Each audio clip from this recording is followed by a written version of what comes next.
یہ قربانی کا وقت آیا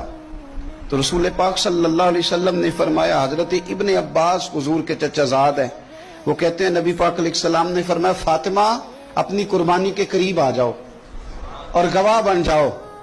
فرمایا اس کے خون کا قطرہ زمین پہ بعد میں گرتا ہے، اللہ قربانی کرنے والے کے سارے گناہ پہلے معاف فرما دیتا ہے۔ حضرت فاطمہ کی شان اقدس پر بھی ہماری مائیں قربان، ہماری بیٹیاں قربان، کیا انداز ہے سیدہ کا، فوراً پوچھتی ہیں، فوراً امت کا بھلا کرتی ہیں، کہتی ہیں یا رسول اللہ صلی اللہ علیہ وسلم یہ صرف اہل بیت کے لیے ہے، یہ سارے مسلمانوں کے لیے؟ کیا کمال ہے، کتنا پیار ہے حضور کی امت سے۔ حضور یہ صرف اہل بیت نبوت کے لیے ہے؟ نبی پاک نے فرمایا نہیں فاطمہ یہ ساری امت کے لیے فضیلت ہے، کہ قربانی کرنے والے کے جانور کا خون کا قطرہ بعد میں زمین پہ گرتا ہے، اللہ سارے گناہوں کو پہلے